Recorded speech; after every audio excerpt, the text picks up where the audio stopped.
Meski terus digempur Israel dan Amerika Serikat, Iran tak gentar. Kepada media setempat, Iran menunjukkan fasilitas militernya yang masih tegak berdiri.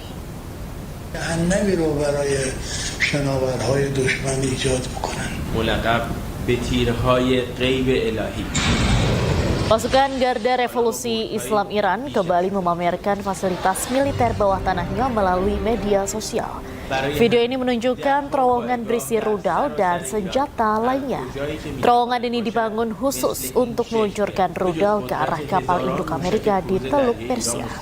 Fasilitas ini sangat kokoh dan dirancang agar sulit dihancurkan oleh serangan udara musuh. یکی از این موشک‌ها حالا رونمایی. Sementara itu, Wakil Presiden Amerika Serikat J.D. Vance menyambut kedatangan pasukan yang bertugas dalam operasi Epic Fury. Di depan pasukannya, Vance mengucapkan terima kasih dan mengklaim sukses telah menaklukkan Iran. So this wing just finished, came home in May from a historic 11-month deployment.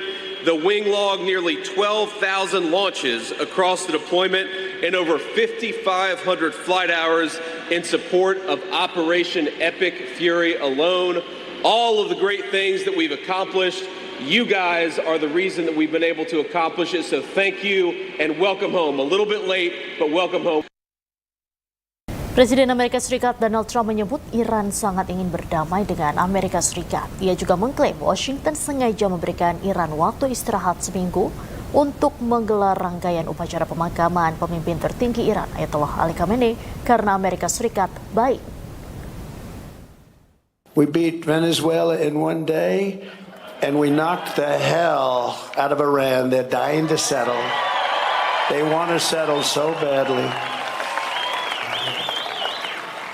We gave them a week off for a funeral because we're nice. It's true. For 250 years, the entire world has looked to our country and been inspired by the leaps of progress, feats of strength, and acts of selflessness, faith, and hope. Pemirsa, sebuah kota di perbatasan Lebanon Selatan luluh lantak setelah Zionis Israel mengklaim menghancurkan terowongan bawah tanah milik Hizbullah.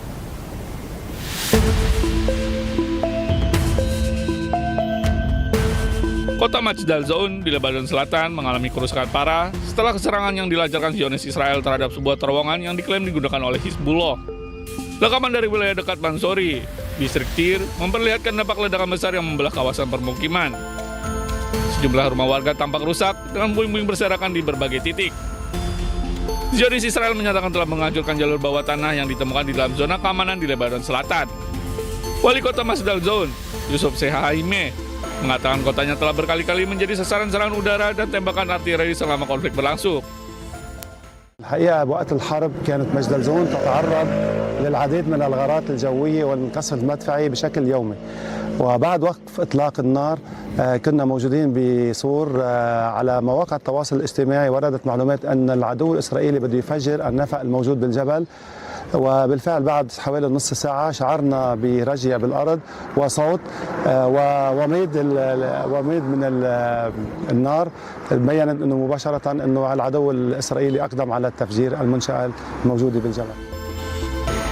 Zionis Israel juga mengklaim menemukan ratusan senjata serta 4 lubang peluncur yang disebut mengarah ke wilayah Israel.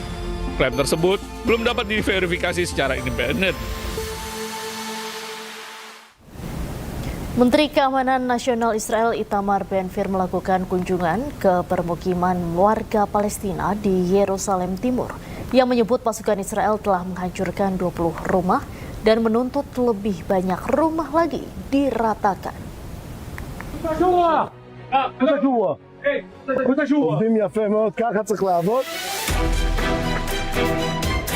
Menteri Keamanan Nasional Israel Itamar Ben-Gvir mengunjungi Yerusalem Timur untuk memantau penghancuran rumah-rumah Palestina.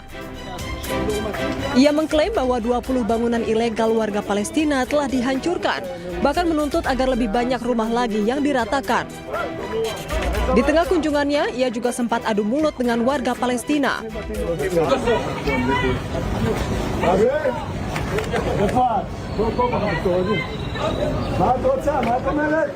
למה היא ברחה? מה קרה?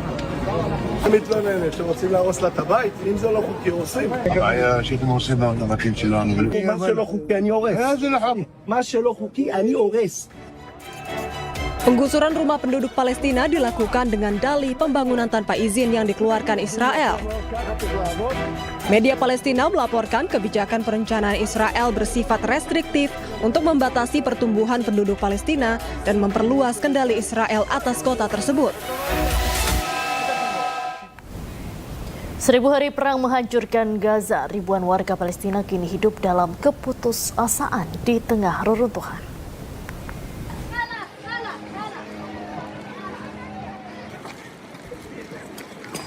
Perang yang telah berlangsung selama 1000 hari terus meninggalkan luka mendalam bagi warga Palestina di jalur Gaza. Ratusan pengungsi yang berlindung di Universitas Islam Kota Gaza menyampaikan seruan putus asa kepada dunia internasional. Mereka mengaku setiap hari harus berjuang untuk mendapatkan keamanan, makanan, air bersih, dan kebutuhan dasar lainnya. Bagi banyak keluarga, kehancuran akibat perang kini menjadi bagian dari kehidupan sehari-hari. Harapan agar konflik segera berakhir semakin memudar seiring berlanjutnya pertempuran. Sejumlah pengungsi menggambarkan Gaza sebagai wilayah yang kehilangan rasa aman, kehidupan normal, dan fasilitas dasar yang dibutuhkan untuk bertahan hidup. صار لها الحين 1000 يوم واعتقادي أنا أنها مش هتقف هتستمر ويمكن تستمر كمان قد اللي راح لأن أنت شايف اليهود اليوم بتزيد اغتيالات حصار بتضايق على الناس ما فيش شيء يعني بوادر خير نقول ها بدأت. Di tengah kondisi yang terus memburuk, warga Palestina kembali menjurukan agar komunitas internasional segera mengambil langkah nyata untuk memperluas akses bantuan kemanusiaan dan meringankan penderitaan jutaan warga sipil yang terdampak konflik.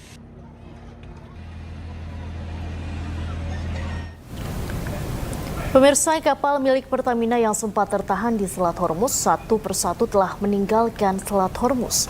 Kini tersisa satu kapal yang masih tertahan di selat tersebut. Nah, itu namanya Gam Sunoro Pertamina. Dan begitupun dengan kapal-kapal yang lain, rata-rata yang... Kapal Gam Sunoro milik Pertamina berhasil melintasi Selat Hormuz. Keberhasilan ini menjadi kabar menggembirakan di tengah gejolak harga minyak dunia yang akibat penutupan Selat Hormuz.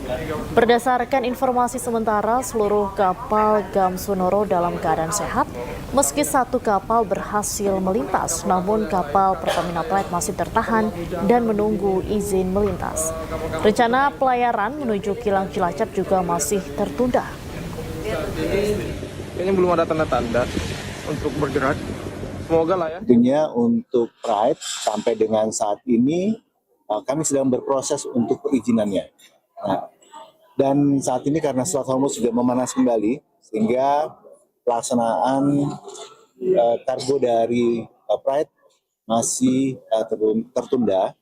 Dan nanti apabila sudah melintas, benar itu. Ribuan warga Iran memberikan penghormatan terakhir kepada mendiang pemimpin tertinggi Iran, Ali Khamenei. Sejumlah pemimpin agama dari Asia, Eropa, dan Timur Tengah juga hadir memberikan penghormatan terakhir. Ya Hussein.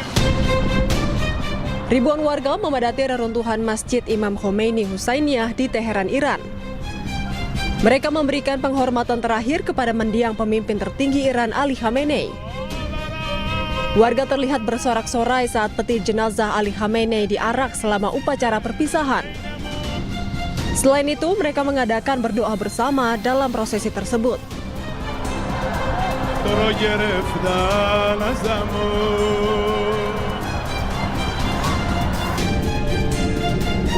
Para pemimpin agama dari Asia, Eropa, dan Timur Tengah juga hadir menjelang upacara untuk memberikan penghormatan terakhir kepada Ali Khamenei.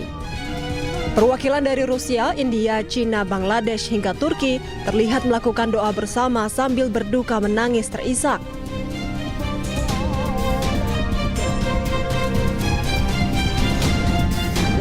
Upacara jelang pemakaman resmi dimulai pada 4 Juli, sementara prosesi pemakaman akan dilakukan pada 9 Juli mendatang. Delegasi resmi dan tokoh agama lebih dari 90 negara diperkirakan akan menghadiri prosesi pemakaman, termasuk Perdana Menteri Pakistan Shehbaz Sharif. Selain itu, Duta Besar RI untuk Iran Rolian Shah Sumirat juga ditugaskan untuk hadir dalam upacara tersebut. Diketahui Ali Khamenei tewas pada hari pertama serangan AS dan Israel di Iran pada 28 Februari lalu.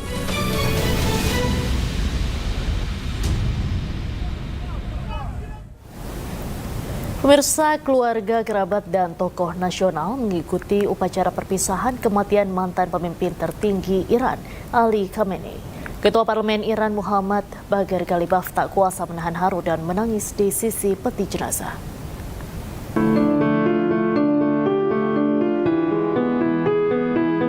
Keluarga, kerabat, dan tokoh nasional mengikuti upacara perpisahan pada jenazah mendiang pemimpin tertinggi Iran, Ali Khamenei, di Masjid Agung Mosala, Teheran, Iran.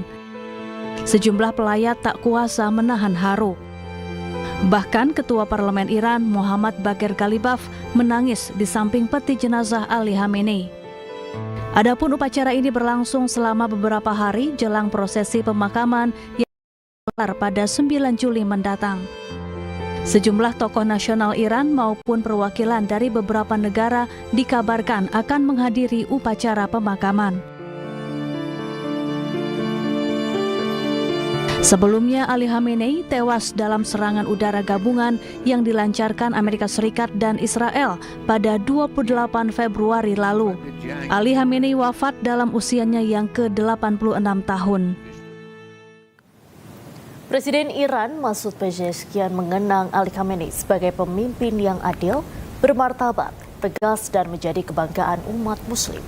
Yang menilai Khamenei sebagai sosok yang tidak bisa didikte oleh siapapun, termasuk Amerika Serikat. آزادگی، عدالت طلبی، استقلال و عزت و سربلندی که برای همه مسلمان‌ها در حقیقت به ارمغان آورد. تقریبا تو دنیا کشوری نیست که آمریکا بخواد براشون تحکیم بکنه و اونا در مقابل آمریکا بتونن بایستن.